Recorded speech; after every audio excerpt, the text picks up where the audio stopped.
Oke guys, ya ketemu lagi sama gue. Oke, karena data nggak bisa bohong ya.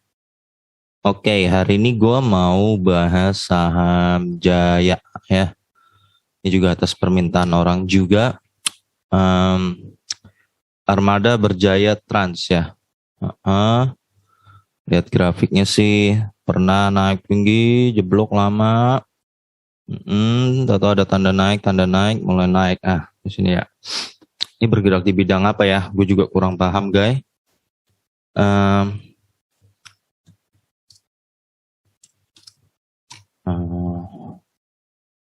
Ya angkutan ya transportasi ya ternyata ya.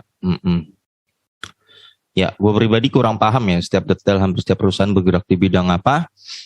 Bagi gue yang terpenting laporan keuangannya baik, nggak peduli dia bisnis apa ya. Kalau gue ya, kalau kata Teng Xiaoping tuh, ya salah satu presiden Cina yang terkenal, we don't care whether it's black cat or white cat, as long you can catch moths, it's okay ya. Nggak peduli, pokoknya mau itu kucing putih kek, kucing hitam kek, yang penting bisa cari duit. Maksudnya dia nggak peduli mau komunis apa kapitalis ya. Pokoknya asal bisa ngasilin duit, no problem ya. Saat itu kan negara Cina lagi komunis full banget ya, komunis strict. Sama Deng Xiaoping dia rubah. Ya, jadi udah mulai rubah jadi komunis tapi agak boleh kaya. Boleh kaya jadi udah mulai cenderung kapitalis ya. Makanya dia ngeluarin statement itu. Mau kucing hitam, kucing putih, we don't care. Ya, selama bisa ngasilin nangkap tikus, selama bisa ngasilin money. Maksudnya begitu. Gue juga begini di saham, sebenarnya kita nggak terlalu care sih investor kayak guys ya, nggak terlalu care. Intinya gini, yang penting menghasilkan cuan itu aja, menghasilkan keuntungan. Don't care apakah itu di perbankan kek, consumer goods kek, atau tambang kek ya, atau kertas kek ya. Yang penting menghasilkan uang, itu aja, just that. Oke, sekarang ini transportasi ya, Armada.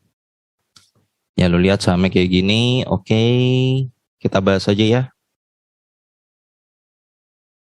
Ekuitas ya.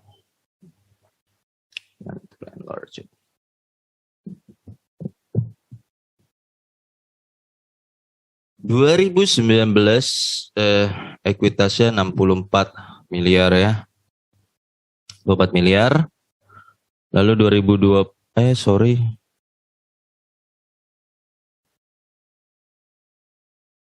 64 sorry. 2018 21 miliar ya. 2009 ini jadi dia cuma di level miliar ya guys. Tapi ingat ya guys, valuasi kecil nggak berarti perusahaan itu jelek ya. Ingat jangan terpengaruh dengan valuasi ya. Ya. Percuma valuasi berpuluh-puluh triliun atau ratusan triliun kalau lu rugi, tidak bisa menghasilkan laba. Ya. Itu yang terjadi. Gue selalu berargumen begitu. Ya. Mungkin orang tetangga lo lebih jago, mungkin valuasi hanya 20 juta, tapi per tahun dia bisa menghasilkan laba bersih 4 juta, berarti ROE 20%. Lebih jago tetangga lo yang valuasi 20 juta ketimbang perusahaan yang triliunan-triliunan tapi rugi. Gitu. Lebih bagus bareng tetangga lo. Kayak gitu guys ya. Jadi ini meskipun valuasinya cuma 20M nih. Sorry, ekuitasnya 20M. Valuasinya gue kurang paham berapa. Tapi sekitar segitulah pasti. Nggak berarti ini jelek. Gitu dulu ya. 2019 naik 64 miliar. Wow, naik 193% ya. Hampir naik 3 kali ya. 2020 66 triliun ya. Naik 4,14%. Lumayan bisa diapresiasi guys ya. 2020 lagi corona masih bisa naik ekuitasnya meskipun cuma secuil. 2021 tahu-tahu jadi 110 miliar. Ya naik 65% ya. Berarti gue bisa bilang nih perusahaan gila ya naiknya ya. Tergolong gila. Terdapat rata-rata kenaikan bisa 87% ya. Gila rata-rata. Gue gak tahu apa ini bener. Entah dapat dana suntikan dari mana, gue kurang paham. Jumlah pemegang saham ada 750 juta ya guys. Berarti book value-nya itu ada di sekitar 29, 85, 89, dan 147. Sekarang berarti kira-kira book value-nya 147 guys. Nah, karena kenaikan sekitar 87% ya. Oh di rata-ratain sih naik segini ya guys, tapi gue sengaja nggak pakai 87% karena mungkin ada case-case khusus ya kenapa bisa naik segede gini nih. Gue pakai angka aman aja guys 10% ya, karena ini lagi cenderung bertumbuh juga. Gue pakai angka aman 10% ya. Jadi ini bisa jadi melesetnya lumayan jauh. Bisa jadi dia tahu-tahu naik 30% bisa. Ya, karena gue kurang paham nih dia naiknya kenapa nih. Ya, apa ada suntikan modal atau bagaimana. Jadi gue ambil amannya 10%. Jadi 147 kali 10% maka gue proyeksikan book value-nya sekitar 161 di 2022 ya. Itu harga rata-rata saham saat itu. Oh ini perusahaan baru IPO 2019 ya guys ya. Oh iya. Ya, jadi cuma ada harga 2019 155 69 lalu 113 ya. Harganya. PBV-nya sekitar segini guys. 1.81 0,78 0,77 ya. Ternyata ada tren penurunan, dia di bawah 1. Ya, di bawah 1 kenapa? Biasa kalau PBV jelek itu biasa ya. Ingat guys, kemarin ada yang komen di gue di INKP ya. Kan dia bingung, akhirnya katanya terjawab kenapa INKP kok PBV-nya di bawah 1 tapi nggak pernah naik. Ingat ya, ini hati-hati, ini jebakan kalau lu salah memahami PBV. Teori di lapangan yang beredar adalah kalau PBV di bawah 1 berarti murah. Wajib lu beli. Istilahnya salah harga. Tapi hati-hati guys, ya gue berani bilang PBV di bawah 1 nggak berarti itu salah harga kadang-kadang. Kadang-kadang karena perusahaan itu tidak menarik, jelek, misalnya tidak bagi dividen ya. Kasus yang sering gue temuin kenapa perusahaan PBV jelek itu dia tidak bagi dividen guys ya. Makanya saking jeleknya karena tidak menarik gitu ya. Jadi publik aja malas hargain book value loh. Ya. Makanya INKP meski itu harganya cuma di sekitar situ. INKP itu bagi dividen ya guys. Tapi kan gue kalau lu nonton video gue kenapa gue bilang INKP itu pelit? Dia untung 100%, dia cuma kasih ke investor 5%, 95% buat dia. Artinya, lu kalau taruh duit di dia, lu cuma dapat 0,5% per tahun. Coba. Ya. Kalau lu nggak paham, gue kasih angka nih. Lu taruh 10 juta di INKP. 10 juta. Tahun depan, lu cuma dikasih 50.000 keuntungan. Tahun. Lu marah nggak? Gue tanya. Dongkol nggak? Ya dongkol lah. Minimal lo kasih 30% gitu loh, 40% gitu loh. Nah itu baru ada menariknya. Maka kalau INKP kayak gitu gue yakin bakal banyak yang beli INKP, harganya bakal naik. Nah celakanya dengan kebijakan yang pelit begitu ya. Ini termasuk yang bagi dividen tapi pelitnya. Pelit begitu 5%. Akhirnya publik melihat INKP itu tidak menarik guys. Akhirnya ya untuk menghargai di book value 1 aja publik malas. Makanya sekarang jeblok kan sampai 7.000. Nggak salah PBV-nya berapa 0, berapa sekarang tuh. Jadi hati-hati guys ya. PBV di bawah 1 nggak berarti bagus. Hati-hati. Gue udah bilang. Udah banyak yang terjebak nih ya. Makanya gue kurang setuju sama Graham number itu ya. Graham number kan batas PBV harus 1,5. Nggak boleh lebih. Gue kurang setuju. Gitu, gue kurang setuju karena kalau lu lihat sekarang kasus Sido muncul ya, dia bisa dihargai PBV 10. Kenapa dia bisa PBV 10 orang rela bayar?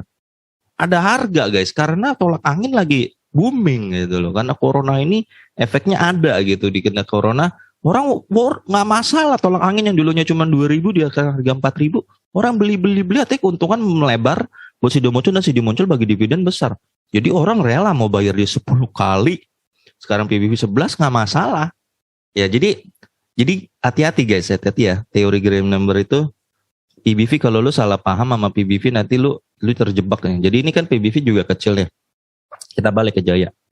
Kecil ya, tapi nggak berarti ini artinya bagus gitu. Mungkin ada persepsi yang negatif, mungkin yang publik jadi malas hargain 1. Contoh sering kasus yang gue temuin biasa yang begini tuh nggak bagi dividen guys. Sama mungkin dia pelit ya. Pelit dividennya pelit banget kayak kasus NKP gitu ya. Nah, jadi harga proyeksi gua itu gua pakai angka 0,77 aja guys ya. Karena gua absurd kalau gua kasih di angka 1. 77 maka gua dapat harga proyeksi sekitar 123 lah. Sekarang di harga berapa dia? Ya, 138 ya. 138 berapa PBV-nya gampang? 138 lu bagi Tadi book value-nya 161. Nah, berarti sekarang PBV dia 0,85 ya. Ada perbaikan dikit dari 0,77. Jadi di sini sekarang dia rata-rata dihargai 0,8, lagi ada di sekitar segitu guys, 0,85 ya. Oke. Nah, laba. Gue bahas ke laba. 568 juta ya. Lalu naik 1,4 M. Naik 159%, bagus. 2020 ke 3M 105%, naik lagi. 2021 5M ya, naik 88% ya. Labanya naiknya gede banget nih guys ya. Jadi ini perusahaan kelihatan bagus ya, sangat bagus dari ekuitas. Tadi saya bilang secara ekuitas dan laba ini sangat bagus. Sangat bagus. Tapi ingat lagi guys, hati-hati. Percuma laba gede kalau nggak bagi dividen. Ya, that will be futile gitu loh. Ya, percuma. Karena buat apa dia laba gede, dia nggak bagi kita kok gitu loh. Jadi hati-hati. Tapi dari sini nanti kita lihat dia bagi dividen nggak sih? ROE. Nah, ROE-nya aja yang kecil ya guys, cuma 2%, 4%, dan 5%-nya. Jadi ROE-nya, secara ROE kurang bagus, tapi peningkatan laba bagus. EPS segini ya, EPS-nya. Harusnya DPS segini. DPS dia pernah bagi nggak sih? Wait.